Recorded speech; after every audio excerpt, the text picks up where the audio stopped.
Hello दोस्तों, नमस्ते। एक गुरु का शिष्य बहुत बातूनी था।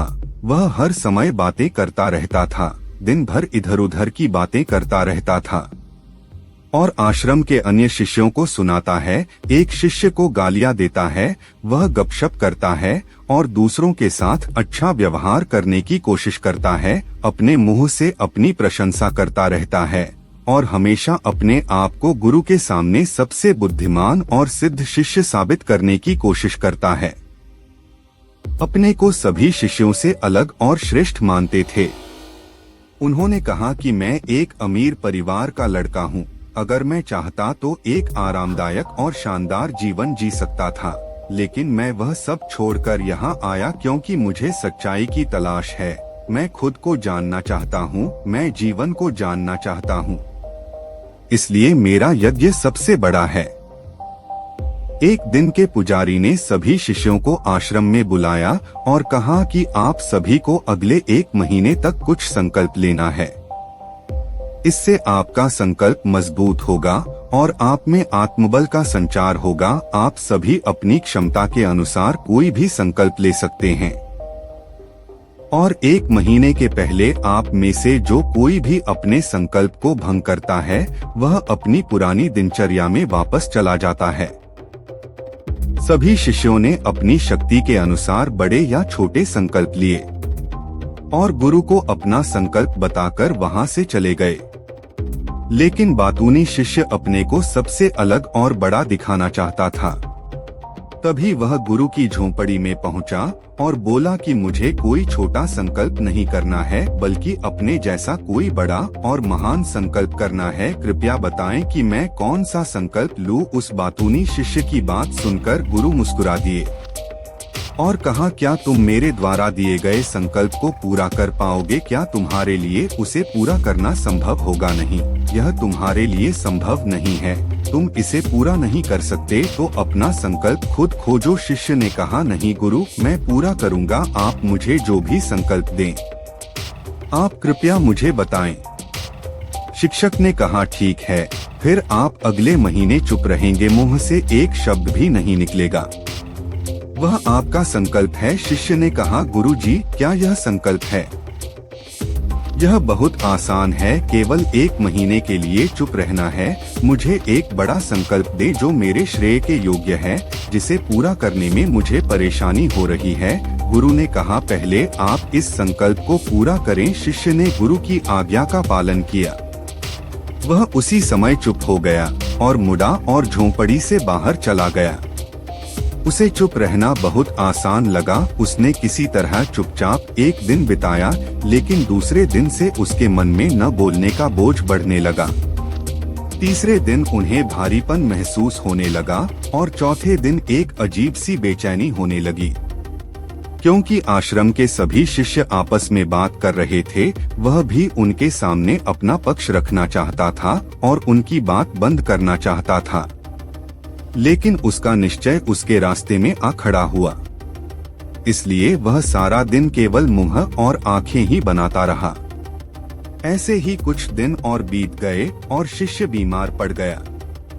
उसका सिर फटने वाला था, खाने पीने का भी मन नहीं करता था। वह बस बोलना चाहता था। वह मास्टर जी के पास गया और उनके सामने बैठ गया और उन्हें लिखकर कहा, मास्टर जी, मुझे बोलना है, बिना कहे मुझे सांस नहीं आ रही है, मेरा दम घुट रहा है, मैं अंदर से पागल हो रहा हूँ, मैं क्या कर सकता हूँ? क्या मुझे अपने संकल्प तोड़ देने चाहिए? मास्टर जी यह पढ़कर मुस्कुराए और कहा कि संकल्प तो टूटने के लिए होते हैं, लेकिन जो व्रत को पूरा करता है वही अपने भीतर की शक्ति को बढ़ा सकता है, और जो अपनी आंतरिक शक्ति को बढ़ा लेता है वही जीवन के पथ पर आगे बढ़ता है। बुद्धि और जागृति संकल्प लेना आपके हाथ में था और उसे तोड़ना आपके ऊपर है। आपके अनेक सहशिष्य संकल्प तोड़कर अपनी दिनचर्या में लौट आए हैं। अगर आप ऐसा नहीं कर पा रहे हैं तो आप अपने संकल्प को तोड़ भी सकते हैं और अपनी पुरानी दिनचर्या में वापस जा सकते हैं। लेकिन याद रहे, अगर आज आप इस छोटे से संकल्प को संभाल नहीं पा रहे हैं तो बाकी जिंदगी कैसे संभालते हो मुझे शक है। बाकी फैसला पूरी तरह तुम्हारे हाथ में है। वैसे भी फैसला पूरी तरह तुम्हारे हाथ में। वो बिना कुछ कहे वापस चले जाते थे और खुद को अपनी झोपड़ी में बंद कर लेते थे। झोपड़ी से बाहर आ जाते थे केवल अपने आवश्यक कार्यों के लिए। बाकी समय वह कुटिया के अंदर ही बैठा रहता था। 15 दिन बीत चुके थे और आश्रम के सभी छात्रों का संकल्प लगभग टूट चुका था, लेकिन उस बातूनी शिष्य का संकल्प अभी भी चल ही रहा था कि प्रतिज्ञा लेने के बाद से वह एक शब्द भी नहीं बोला। पूरा आश्रम हैरान था कि इतना बोलने वाला आदमी चुप कैसे हो गया। 15 दिन बाद वह अपने मालिक के पास गया और लिखित में कहा कि हे मालिक, मैं बाहर से चुप हूँ, लेकिन मेरे अंदर कई आवाजें हैं। बहुत रोना और शिकायत है। मैं अंदर ही अंदर बात करता रहता हूँ। मेरा मन तरह तरह के सवाल करता रहता है। बाहर से जितना शांत हूँ, भीतर उतना ही कोलाहल है। मुझे संदेह है कि मेरा संकल्प अभी भी कायम है या नहीं। क्योंकि आपको बोलने की आदत है। आप बाहर से भले ही खामोश हों, लेकिन अंदर ही अंदर कहते रहते हैं कि आपको इन बातों और आवाजों से दूर जाना होगा। शिष्य गुरु को प्रणाम करके चला जाता है और भोर होते ही वह अपनी कुटिया छोड़कर जंगल में चला जाता है। कई दिन बीत जाते हैं और संकल्प का समय भी पूरा हो जाता है, पर वह शिष्य वापस नहीं आता। आश्रम में सभी को डर था कि जंगली जानवरों ने उसे खा लिया है। इस दौरान लोगों ने उसे खोजने का काफी प्रयास किया, लेकिन वह कहीं नहीं मिला। गुरु के सभी शिष्यों ने स्वीकार किया था कि जंगली जानवरों ने उन्हें अपना शिकार बनाया है, लेकिन मास्टर जी को ऐसा नहीं लगा। एक दिन आश्रम का एक शिष्य गुरु के पास आया और बोला, गुरुजी, बातूनी शिष्य को क्या हुआ? जानवरों ने मार डाला होगा। मालिक ने कहा, हो सकता है जानवरों ने उसका शिकार किया हो, लेकिन उसके न लौटने का कोई और कारण हो सकता है। हो सकता है कि वह जिस चीज के लिए वहां गया था वह मिल गया हो। शिष्य ने पूछा कि क्या ज्यादा बोलना हानिकारक है? गुरु ने कहा, यह भी मानव जीवन के कई दुखों में से एक है कि वो कभी चुप नहीं रह सकता। वो हमेशा कुछ ना कुछ कहता रहता है। हमारा आधे से ज्यादा दुख हमारे अकेले बोलने से होता है। ज्यादातर परिवारों के झगड़े की वजह हमारी बेवजह की बातें होती हैं। हम में से कोई भी चुप नहीं रहना चाहता। हम सिर्फ सामने वालों से कहना चाहते हैं जो कुछ भी हमारे मन में है। हम उसे समझाना चाहते हैं कि आप गलत हैं और मैं सही, कहाँ तक उचित है, क्योंकि दूसरा भी वही कर रहा है। और इस तरह सब एक दूसरे का सडागला सामान ले रहे हैं, तो समय के साथ साथ उन्हीं बातों की परतें गिनते रहते हैं और एक दूसरे को सुनाते रहते हैं। इस तरह सुनने सुनाने का यह काम जीवन भर चलता रहता है। लेकिन इस अज्ञानता में हम अपना समय, अपना जीवन, अपनी समझ और सबसे महत्वपूर्ण वह अनमोल क्षण खो देते हैं जिसे जिया जा सकता है, जिसका अनुभव किया जा सकता है, जिसमें आनंद पाया जा सकता है। लेकिन बदले में हमें क्या मिलता है? कुछ भी नहीं। सब व्यर्थ जाता है। हम इस पागलपन में क्या खो चुके हैं? केवल कुछ लोगों को पता चलता है, बाकी लोगों को उनके आने का पता नहीं है, जैसे उन्हें उनके जाने का पता नहीं है। शिष्य ने कहा, फिर क्या इसका समाधान है? गुरु ने कहा कि आपके विचारों को पूरी जागरूकता के साथ देखना ही सभी मानसिक समस्याओं से बचने का एकमात्र तरीका है। दोस्तों, वर्तमान में रहें और पूरी सजगता के साथ अपना काम करें। यह प्रसिद्ध जापानी ज़ेन मास्टर शुनरियो सुजुकी का कथन है, जिन्होंने अपनी पुस्तक ज़ेन माइंड बिगिनर्स माइंड में विस्तार से बताया है कि कैसे एक व्यक्ति अपने दैनिक कार्य करने के साथ साथ जागरूकता का अभ्यास कर सकता है और एक जीवन भी जी सकता है। मानसिक रूप से स्थिर और सुखी जीवन आप चाहें। उस बातूनी शिष्य को आश्रम छोड़े हुए 3 महीने बीत चुके थे, पर उसका कोई समाचार न था। अब तक सब सहशिष्य भी उसके लौटने की आशा छोड़ चुके थे, लेकिन एक दिन वह आश्रम लौट आता है। उसे देखकर सभी चकित और प्रसन्न हुए। लेकिन अब वह छोड़ने वालों में से नहीं था। वह कुछ और के रूप में वापस आया। उसमें एक अजीब परिवर्तन महसूस किया जा सकता था। उसके चेहरे पर एक अजीब सा भाव था और उसकी आंखों में बड़ा सुकून था। आश्रम में आते ही सभी शिष्यों ने उन्हें चारों ओर से घेर लिया और बात करने लगा। उसने अपने भाइयों से भी बात करना शुरू कर दिया। जितने भी शिष्य उससे बात करते थे, उन्हें लगता था कि वह पहले की तरह बड़बोले और बातूनी नहीं थे।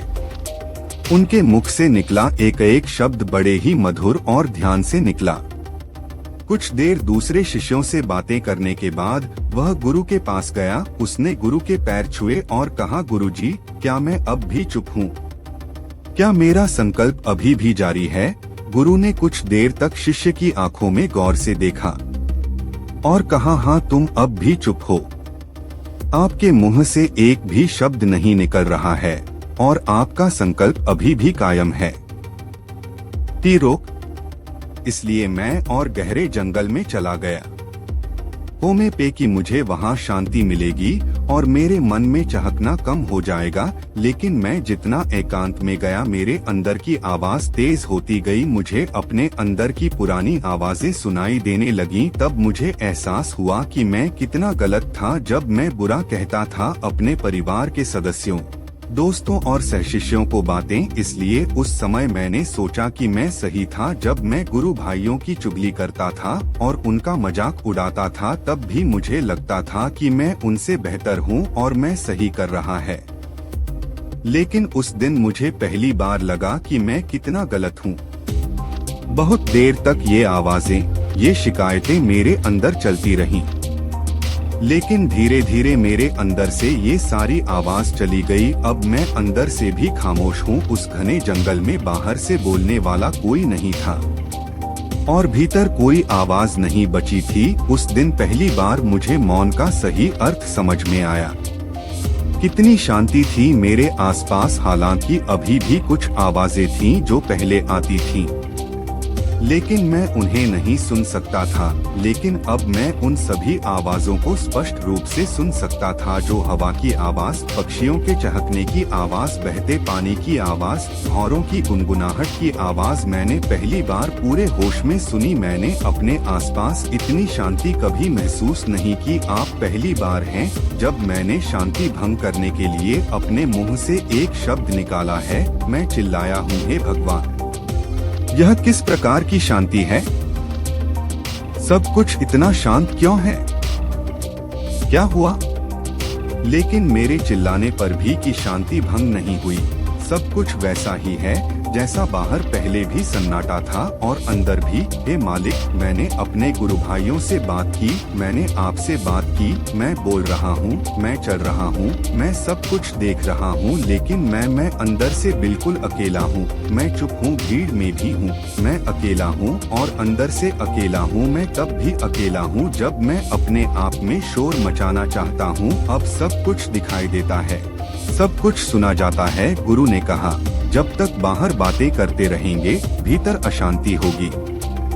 जिस दिन हम अपने भीतर की ओर मुड़ेंगे, तो हमारे मुंह से जो भी निकलेगा, हम शांत रहेंगे। दुनिया में जितनी भी बुराइयां हैं, वे ज्यादातर हमारे बोलने से ही पैदा होती हैं, क्योंकि हम चुप नहीं रहना चाहते।